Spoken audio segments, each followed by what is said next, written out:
Dear learners, welcome to the course MSD017 Challenges to Sustainable Development, which is part of our postgraduate diploma in sustainability science. Today, in this session, I'm going to talk on India's National Action Plan on climate change. We know that climate change is affecting the planet and its life more than what we were thought of. And if you look into the Sustainable Development Goals, which is going to be achieved, which our target to achieve by 2030. Of that 17 goals, goal number 13 aims to integrate climate action into national policies and strategies and promote mechanisms for raising capacity for effective climate change planning and management. We know that the focus is on the urgent action to combat climate change and its impact that requires incorporation of both climate change mitigation and climate change adaptation.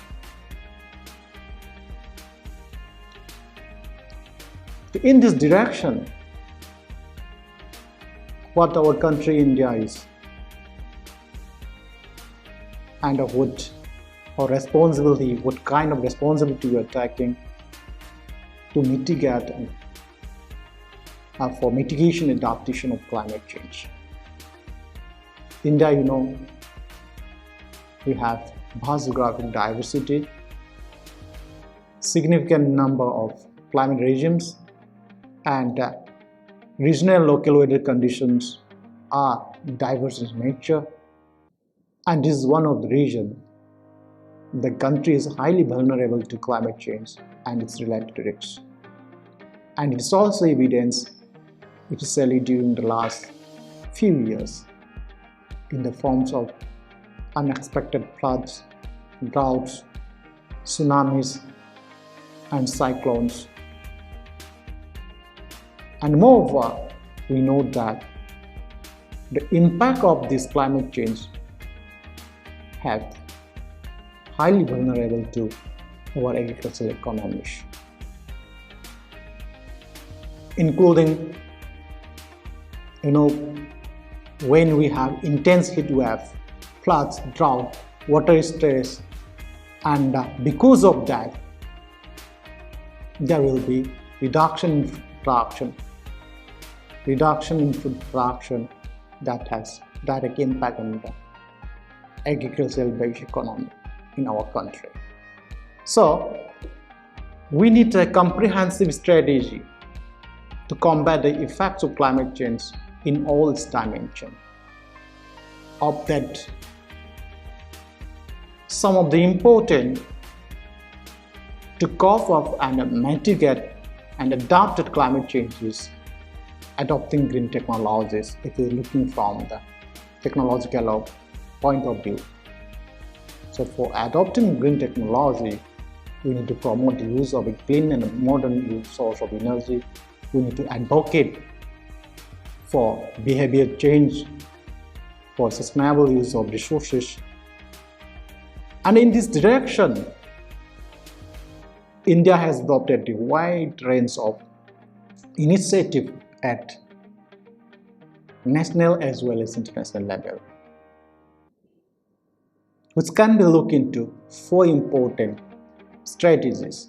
One is integrating climate action in policies, strategies, and planning. Second one is clean energy mechanism. Emission intensity, third one, and improving disaster risk reduction preparedness. When we talk about integrating climate action in policies, strategies, and planning, it was way back in 2008, even when we were not talking about Sustainable Development Goal. India had already adopted the National Action Plan on Climate Change that outlines a comprehensive strategy to deal with climate change, its related problems and issues, while building on solutions based on advanced technologies. As many as 32 states, union territories have state action plan on climate change. And if you look into the way we are implementing, most of the states are increasingly coming up with climate-related policy instruments, like renewable energy technologies. Like currently we have about 19 wind and 15 solar policies to fight climate change. Then what is National Action Plan on Climate Change? In fact, the National Action Plan on Climate Change was launched on 30 June 2008 to address the future policies and programs for the climate mitigation and adaptation. And India is probably one of the first countries to release such a plan. This initiative describes our country's efforts to combat the impact of climate change with a vision to create prosperous but not wasteful society and economy that is self-sustaining. And India also pledges that India's per capita greenhouse gas emission will at no point exceed that of developed countries, even as we pursue our development objectives. And this National Action Plan on Climate Change has 8 missions, 8 specific missions. Mission 1 is on National Solar Mission. 2. National Mission for Enhanced Energy Efficiency. 3. National Mission on Sustainable Habitat. 4. National Water Mission. 5. National Mission for Sustaining Himalayan Ecosystem. 6. National Mission for a Green India. 7. National Mission for Sustainable Agriculture. 8. National Mission on Strategic Knowledge for Climate Change. Let us have a quick look into the different and how this 8 mission was started and what is its progress. If we look into National Solar Mission, it was launched India 2010 on 11 January with a target of 20 gigawatt of grid-connected solar power by 2022. The aim of National Solar Mission was to promote the development and use of solar energy for power generation, with the ultimate objective of making solar competitive with fossil-based energy production. To achieve this, the plan includes long-term policy, specific goals for increasing use of solar thermal technology in urban areas, industry and commercial establishment, aggressive research and development activities, then domestic production of raw materials, consumption, components and product. These are some of the specific plans to achieve our National Solar Mission. The second mission is National Mission for Enhanced Energy Efficiency, which was launched in the year 2010. To strengthen the market for energy efficiency by creating conducive regulatory and policy design. To foster innovative and sustainable business model to the energy efficiency sector. Energy is one of the important to fight with climate change. Few of the initiative under that National Mission of Energy Efficiency is, one is to perform, achieve and trade scheme.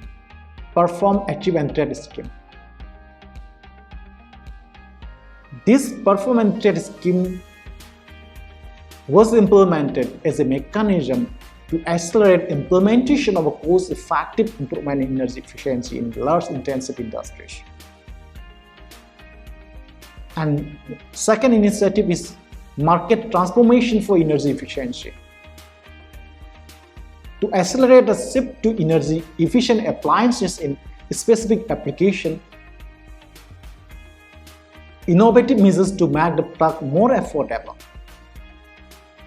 And third initiative is energy efficiency financing platform. When we're talking about those efficiency, we need that monetary financial input is more important. So the objective of this energy efficiency financing platform is facilitation of financial institution to invest in energy efficient project and program. For one is framework for energy efficient economic development, to develop fiscal instruments to leverage financing for energy efficiency through risk mitigation. That includes partial risk guarantee fund for energy efficiency, venture capital fund for energy efficiency to promote. We have National Energy Conservation Award and a pending competition to aware about initiative under this mission. And implementation is taken by all this mission. Implementation is taken care by, we know about the BEE, that is Bureau of Energy Efficiency, and EECL, Energy Efficiency Service Limited. So they are taken care about it. The third mission under National Action Plan on Climate Change is, National Mission on Sustainable Habitat. It's also launched in the year 2010, but in the month of June, with an aim to promote understanding of climate change, its adaptation and mitigation, energy efficiency, natural resource conservation. And the basic components of these sustainable habitat missions are formulation of city development plans that incorporate principle of sustainable habitat, development and adaptation of sustainable habitat standard into a legal framework, then capacity building and outreach, research and development, and other supplementary measures. The major objective of this mission is, improve the energy efficiency in building through extension of energy conservation building code, better urban planning and a model shift to public transport, improve management of solid and liquid waste with special focus on waste to energy technology, habitats to adapt to climate change by improving resilience of infrastructure, community-based disaster management. Right? The fourth NFECC mission is National Water Mission, which is very important. That was launched in the year 2011 in the month of April, with an objective to conserve water, minimize the wastage of water, ensuring its more equitable distribution both across and within states through integrated water resource development and management plan. Research and studies in all aspects related to impact of climate change on water resources, including quality aspect of water resources. And so we need to promote traditional system water conservation. That's also one of the aims, objective of this mission. The intensive program for groundwater research in overexploited areas, and capacity building and awareness program. These are some of the objectives of National Water Missions. And under those objectives of this mission, a framework was developed to optimize water use by increasing water use efficiency by 20% through regulatory mechanism with differential entitlement and pricing. The water needs of urban areas are met through recycling of wastewater and coastal cities with inadequate alternative source of water by adoption of new and appropriate technology. These are some of the approaches. And this mission also seeks to optimize the efficiency of existing irrigation systems, including rehabilitation of systems and expansion of irrigation. Moreover, then upgrading storage structure for fresh and drainage system for wastewater is also one of the important approaches as an objective of this mission. And conservation of wetlands is very much important if we are talking about utilizing the water resources. The goal of this water mission is comprehensive water database in public domain and assessment of the impact of climate change on water resources, promotion of citizens and state action for water conservation, augmentation and preservation, and giving focused attention to vulnerable areas, include exploited areas. And as you know,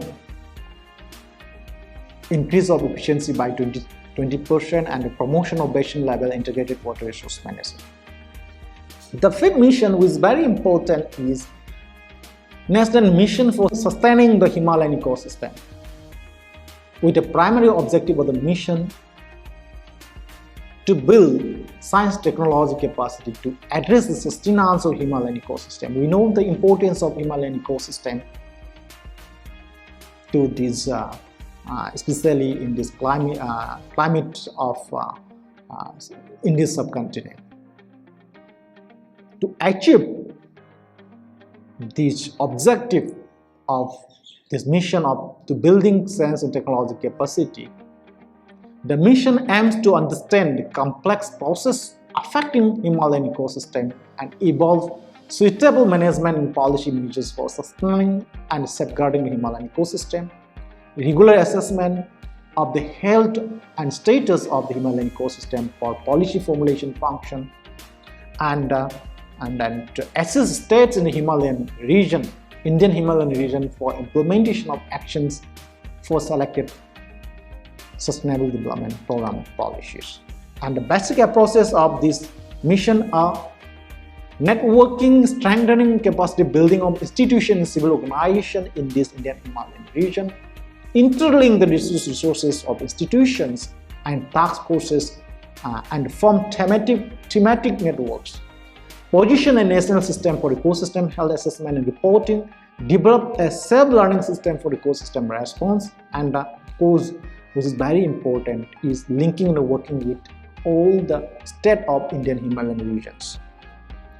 Few of the plant institutional arrangement for technical work functions are: we have Himalayan glaciers and the associated hydrological consequences under National Institute of the Wadia Institute of Himalayan Geology, National Institute of Hydrology. It is coordinated by these two institutions. And for Traditional Knowledge Society in their livelihood, Jawaharlal Nehru University, New Delhi. For Sustaining Agriculture, Indian Council of Agricultural Research. For Wildlife Conservation and Protection and Microflora and Fauna, Wildlife Institute of India. Forest Resource and Biodiversity Conservation and Protection, Jivipan Institute of Himalayan Environment Development. Sixth is National Mission for Green India, which was launched in the year 2011 with an objective of protecting, restoring and enhancing India's diminishing forest cover and responding to climate change by combination of adaptation and mitigation measures. To enhance carbon sinks in sustainable managed forests, it's about 1/3 of the country should be under forest cover. This is the main objective of this mission. Moreover, we have to increase the forest cover in terms of quantity, about 5 million hectares of forest lands, and improve quality of forest cover on another 5 million hectares. That means about 10 million hectares total.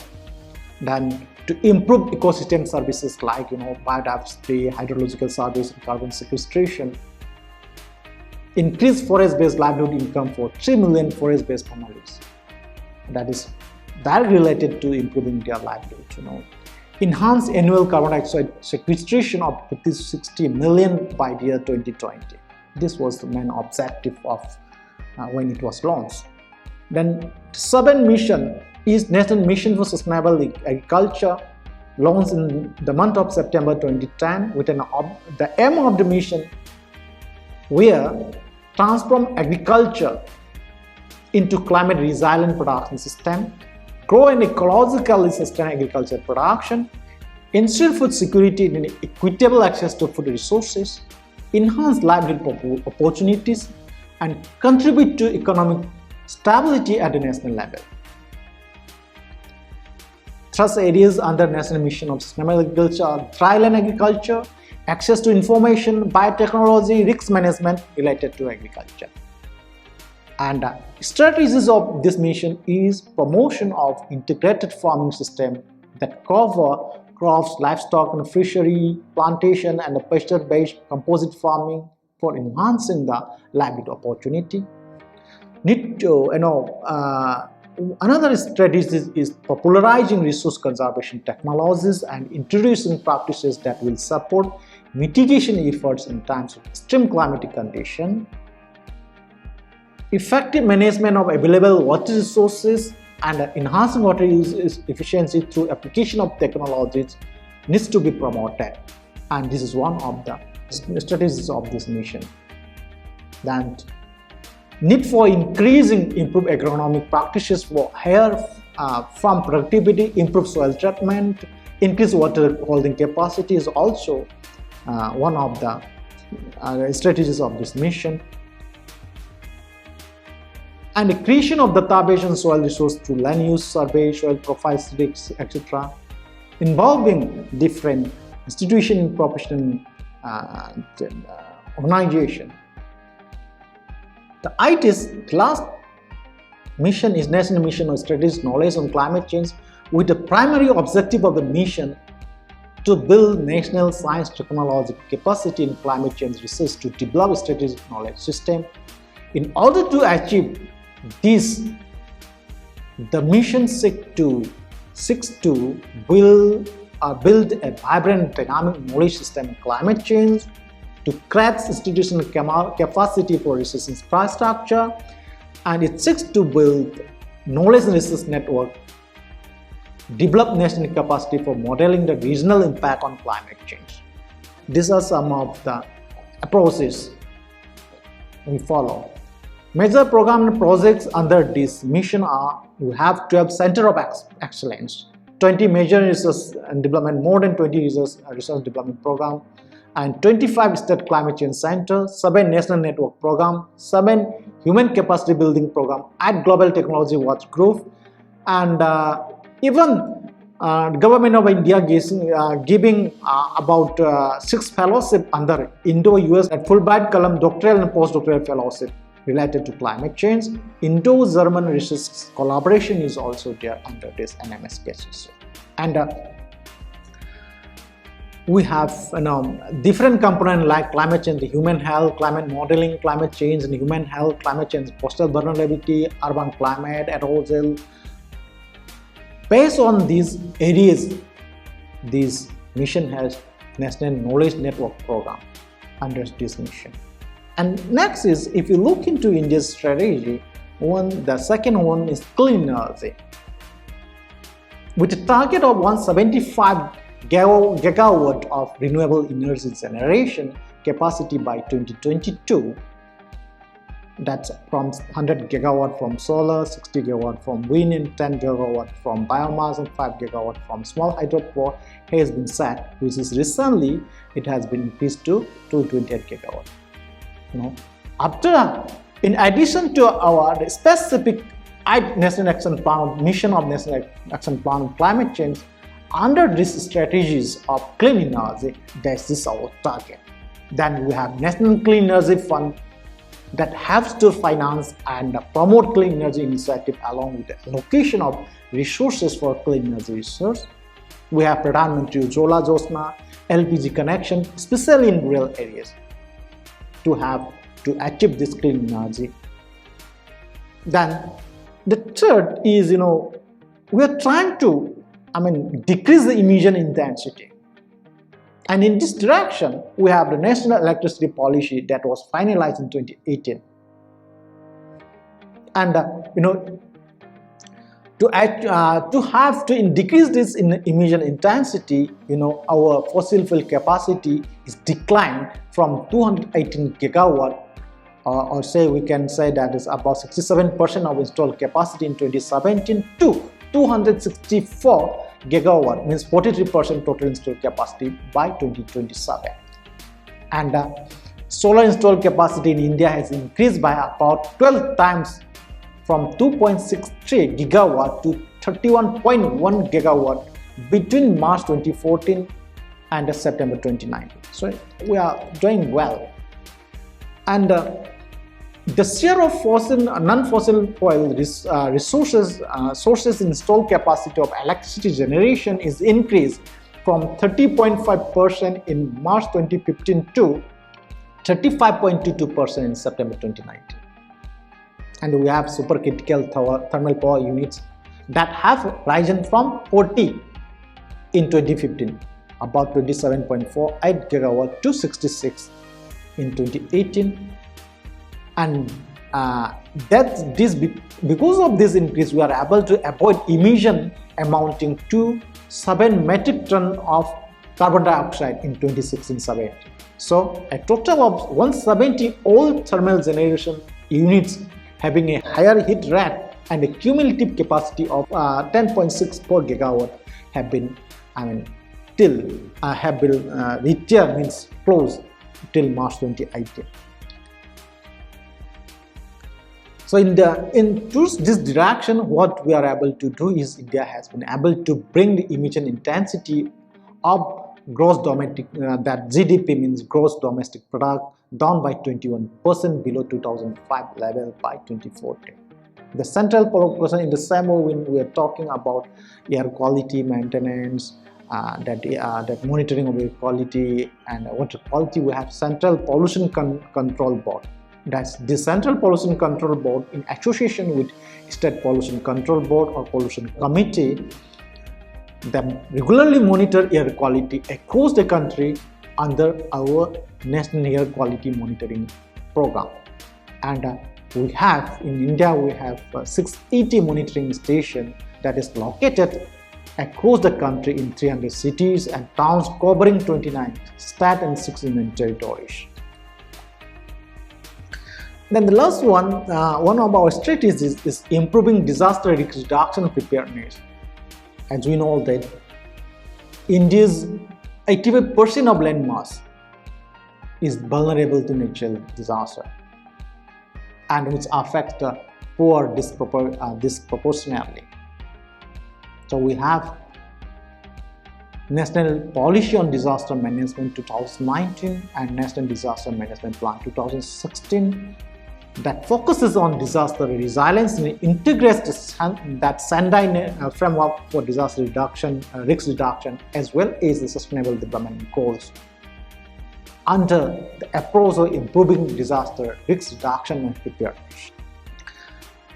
And we have several programs which was implemented, and still we are implementing and continuing these programs to improve natural disaster resilience, like we have the National Cyclone Risk Mitigation Project and different schemes for strengthening that state and district disaster management authorities, strengthening disaster response forces, and many more. And recently also, in the last 1 year back only, we have launched the International Coalition for Disaster Resilient Infrastructure through a joint initiative involving 12 partner countries to improve protective infrastructure across the world. If we summarize the progress, especially in the component of share of renewable energy, and our progress is that by October 2019, 35.22% of India's total electricity generation was from renewable energy. We are doing well, and if you look into the performance of different states, we have seen that Karnataka with 17.9 gigawatt, Tamil Nadu with 15.6 gigawatt and 12.7 gigawatt by Maharashtra. Their generation of power from renewable energy. Their generation of power is from this renewable energy. And Jammu and Kashmir, among the Union territories, they have approximately 2.5 gigawatt power generation is from renewable energy. So this shows that we are progressing in a very right direction. And in terms of the share of renewable power as a proportion of the total electricity generated, Himachal Pradesh with 94% of the total electricity generated from renewable energy leads the country, followed by Sikkim. The others is If we look into one of the important parameters, saving of carbon dioxide, we have Unat Jyoti. Under that scheme, the objective of the scheme is giving affordable lights for all. That scheme is called Ujala, Unat Jyoti by affordable lights for all. That promotes energy efficiency through the distribution of low-cost LED bulbs. On an average, through this scheme, we are able to save around 37 metric tons of carbon dioxide by the third quarter of 2019 by switching to LED bulbs from what we used to be use in that conventional way of bulbs. If we look into the performance of the state-wise, Odisha saved the highest amount of carbon dioxide, that about 5.4 metric ton of carbon dioxide, Gujarat 4.3, Uttar Pradesh 2.73 metric ton, and Delhi among the highest among the Union Territory 1.38. So in terms of the amount of carbon dioxide saved for every 100,000 persons, India saved about 28.74 ton of carbon dioxide. In this particular parameter, among this that Odisha has 124.84, Himachal Pradesh 120.58, and Lakshadweep among the Union Territory with 250.45 ton.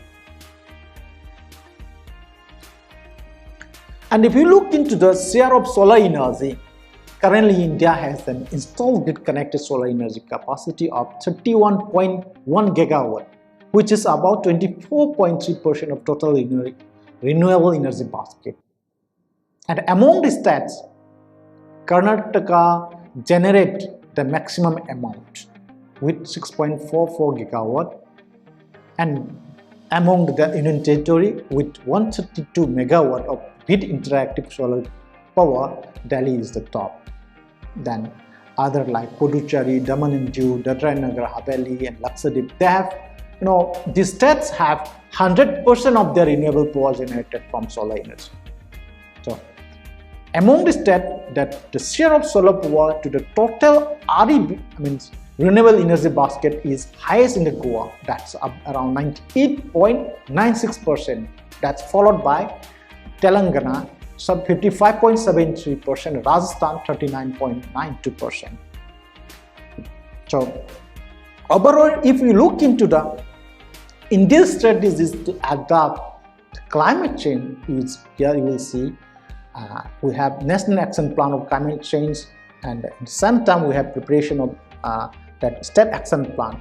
If we look into that, and we will find out how it is linked under National Action Plan, especially for establishing strategy, we have National Water Mission, National Mission of Sustainable Agriculture, National Mission of Sustaining the Himalayan Ecosystem, National Mission of Strategic Knowledge for Climate Change, and preparation of a state plan. Every state has their own action plan, which is integrated at national level. It is the broad summary of these adaptation strategy plans of India. So in this session, what we learned is that to fight climate change in this major initiative or integrating climate action policies, strategies and planning, here we have major missions, and we have learned about the basic of that mission, and we have clean energy initiative, we have emission intensity, reduction of emission intensity projects and program, and at last we have improving disaster risk reduction preparedness plan. So with this, I'm sure we are able to know a comprehensive idea about in this that action plan on climate change and what is our progress so far. Thank you very much. These are few references. Thank you.